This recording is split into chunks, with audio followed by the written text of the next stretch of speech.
Welcome to Ortiz on the air. Just excited to be back, man. Excited to bring y'all news and details and opinions of my thoughts of the NFL, college, and just different sports, you know, that are being played. And so just super excited to talk about it because this is what I talk about on a daily with my wife, my family. And so just super excited about it.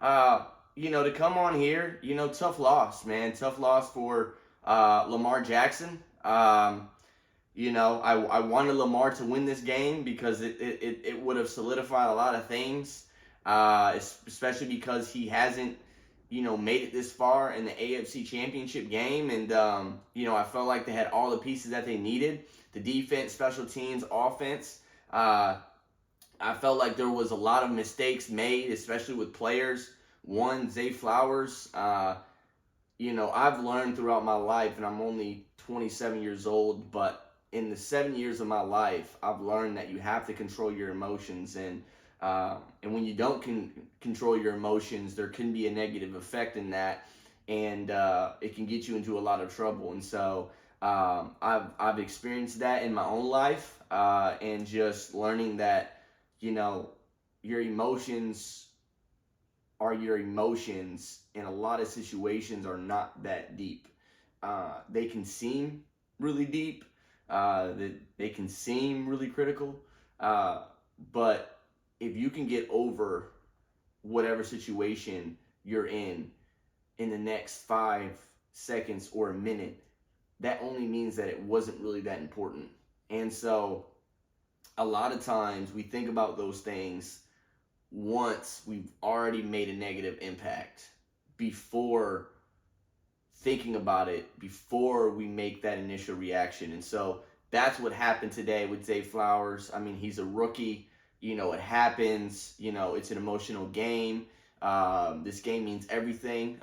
It really solidifies everything. But in games like these, this is where you have to be the bigger person. This is where sometimes you have to be the bigger person to step away of knowing, hey, this is not just an I moment, but this is a team moment. And in any and every decision that I make can either make or break not only me but my team. And I felt like it's not all his fault, but I felt like there was majority of like, dude, you could have walked away, right? There's no reason why you should have taunted. There's no reason why you should have, looked down on Snead, because it was just a catch and a run. It's not like you scored a touchdown. It's not like you won the game. I don't like the taunting. I feel like, yeah, you can talk smack and things like that, but the game's never over. You have 60 minutes until that clock hits zero. And so that's just my opinion on that. Again, I feel like, there could have just been different things that could have happened, but woulda, shoulda, coulda. And end of the day, these guys are human. Just like we make mistakes, they make mistakes. Is it gonna ruin your life? No. But could you have won this game? Yes. And I really was rooting for y'all because y'all should beat Patrick Mahomes, man. There's no reason at all. I mean, they don't have any good wide receivers except for Rice and, number 11, which I don't really know his name and don't really care. But, I mean, come on, man. You had so many opportunities. I mean, Lamar could have made a little bit more plays, and sometimes you have to put your team on your back, man. I don't know how many times Joe Burrow has put the Cincinnati Bengals on his back. I'm talking about when they lose a game, they go straight to Joe Burrow and ask why they lost the game. They don't go to Zach Taylor. They know Zach Taylor is going to give his speech and, is going to correct some things. But the main person that they're going to go to is Joe Burrow. Why? Because Joe Burrow is the franchise. And that is the difference between a great quarterback, because Joe Burrow can be poised and be calm and understanding that, hey, I can't let my emotions get in the mix of this game. I can be mad at the end of the game, but let me be poised.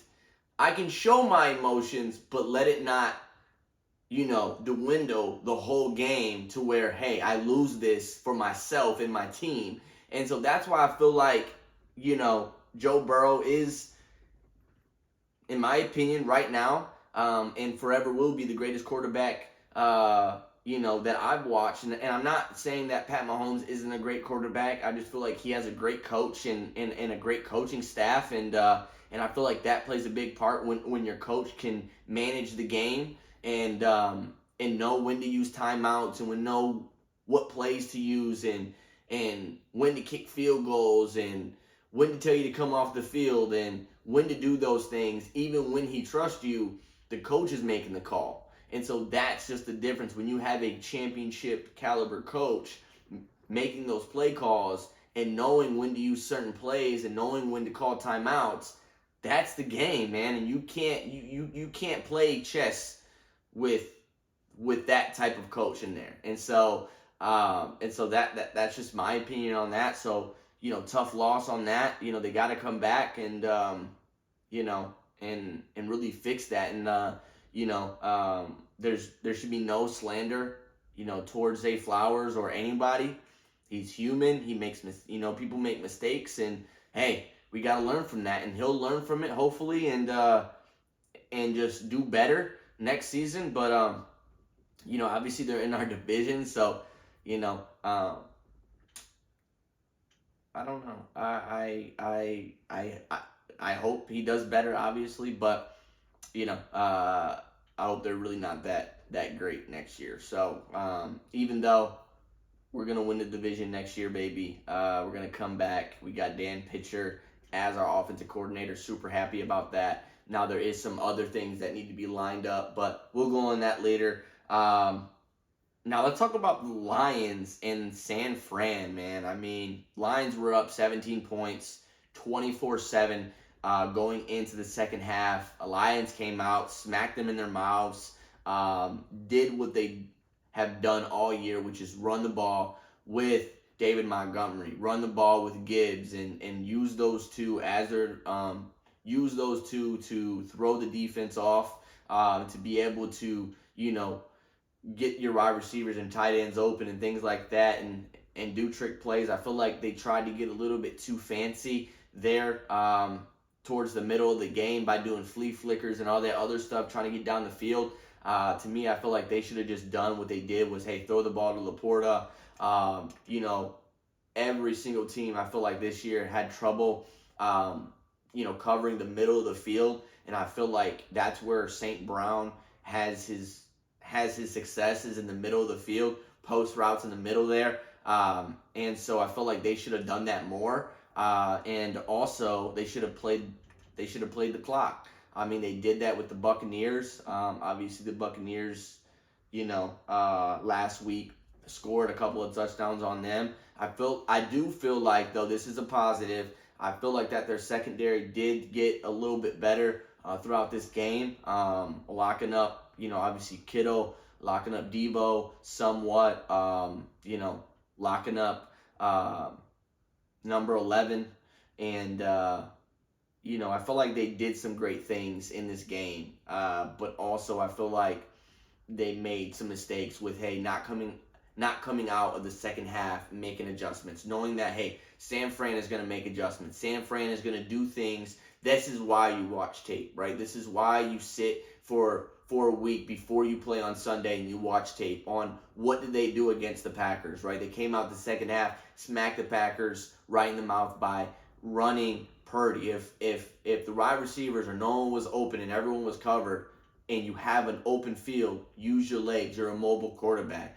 And obviously this was personal for them. They needed to make the Super Bowl again. They've been here 4 times, right? The Lions were hungry to get to the Super Bowl because they'd never been in the Super Bowl before, right? But the 49ers have been here 4 times, have been in the Super Bowl once and lost to the Chiefs, right? When Jimmy Garoppolo was quarterback. So they were more hungry because they needed this, because Deebo Samuels is going to be gone in 2 years. McCaffrey is going to be gone, in maybe 2 to 3 years.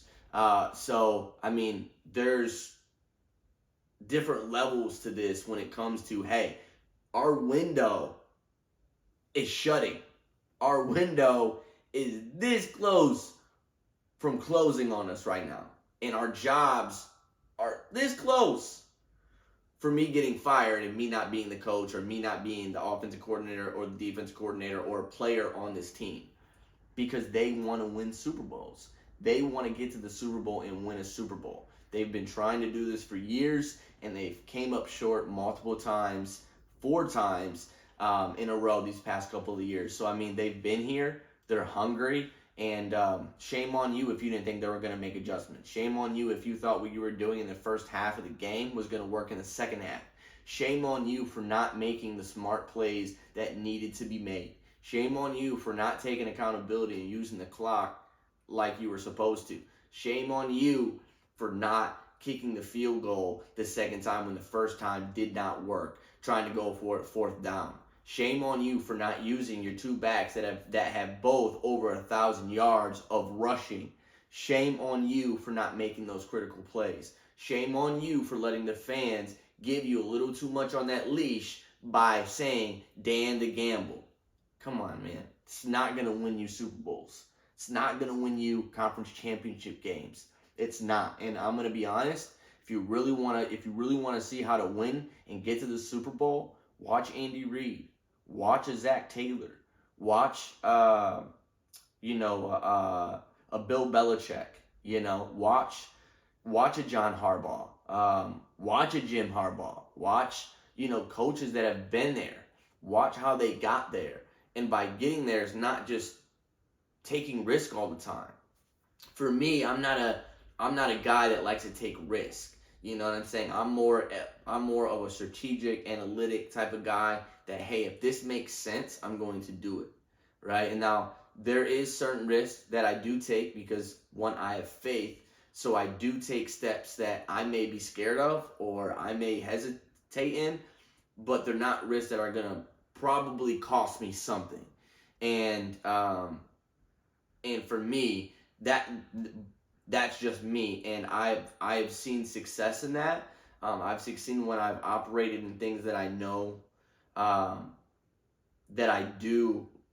I operate in steps that I know that will get me to where I want to go, essentially, right? So, and so I let God, obviously divide my steps, but I'm never going to take a risk that is either going to make or break me. And so that's just my opinion on that. And I feel like Dan Campbell did that tonight, where, hey, he took a risk of we either get this first down or we don't, and we lose the game. Or, hey, we don't get this first down, we give the 49ers the ball back, and they can go score, and then they get the lead. And so those are critical moments.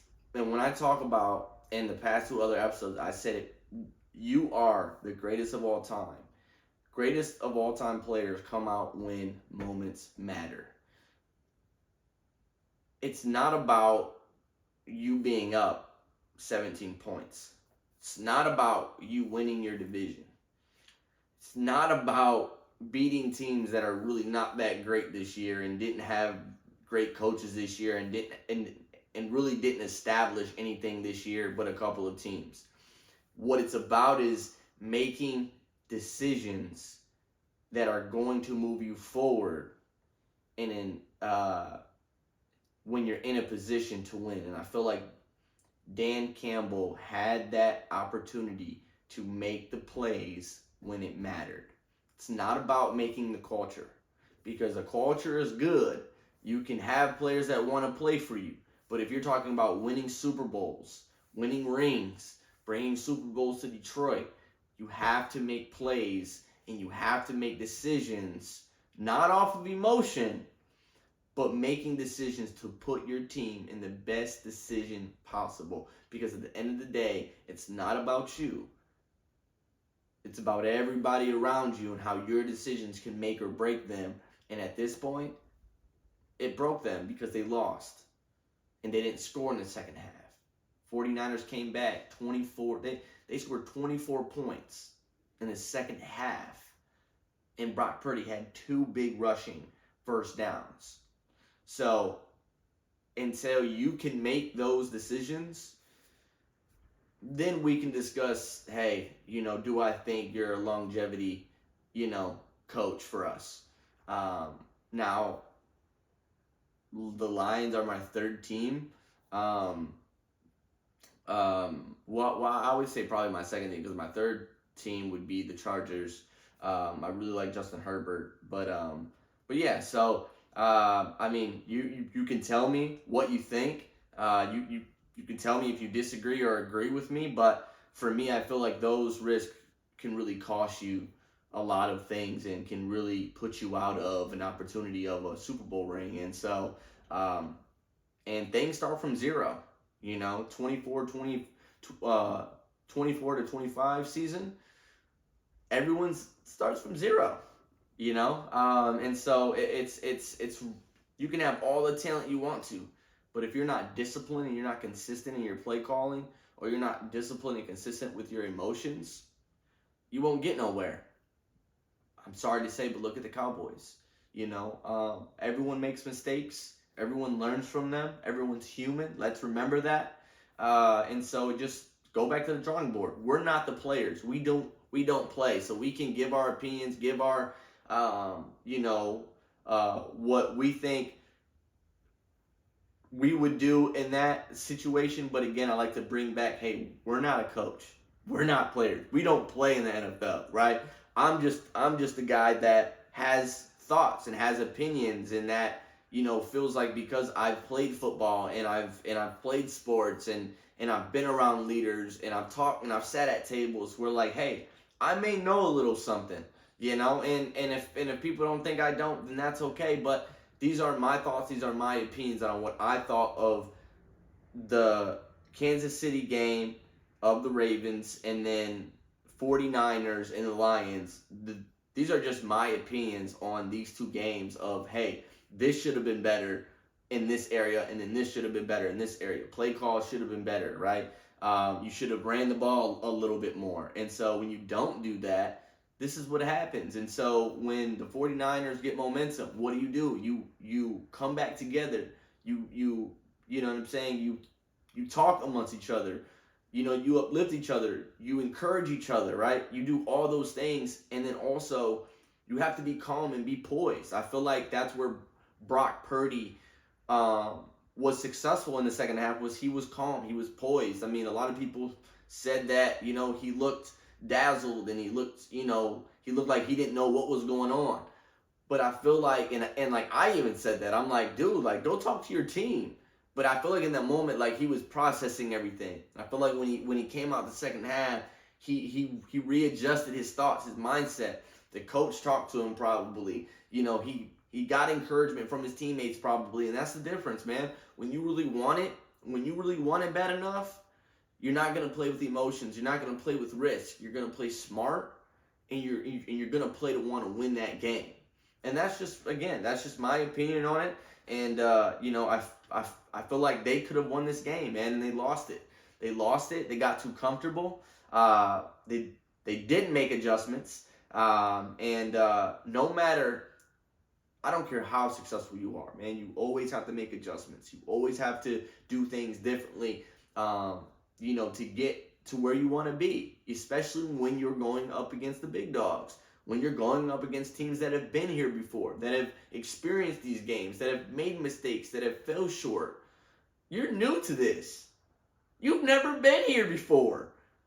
That was what? I don't know, a long time ago that you've been here, but this is a brand new team. You've never been here before. Never been here before. So you don't know what it's like. You don't know what it feels like. I don't care if you've been to the national championship. This is different. This is the big leagues. The big leagues, man. For real. And so I feel like, I say the same thing about my Bengals. So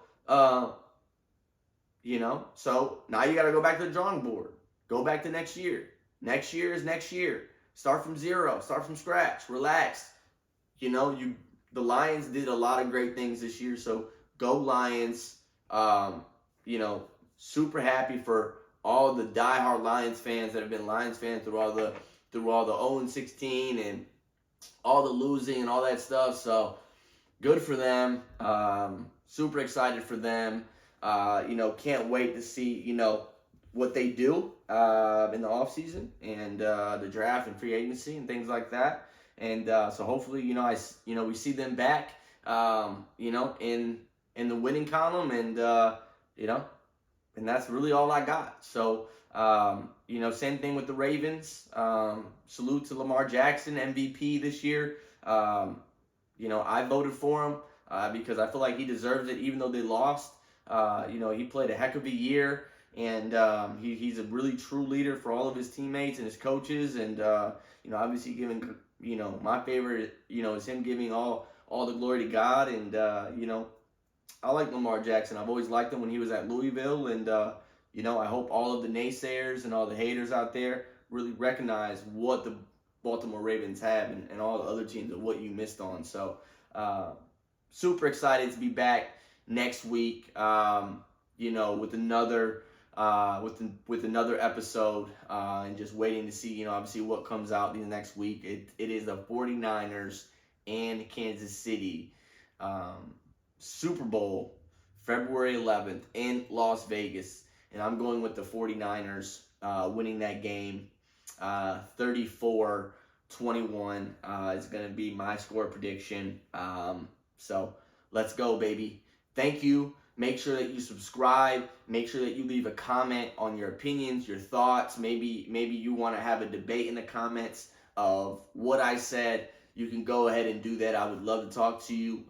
So hopefully you enjoy this episode. Hopefully you enjoy this podcast of Ortiz on the air. Super excited to be back. Super excited, man, just for the offseason and also for the Bengals and also for the Lions as well.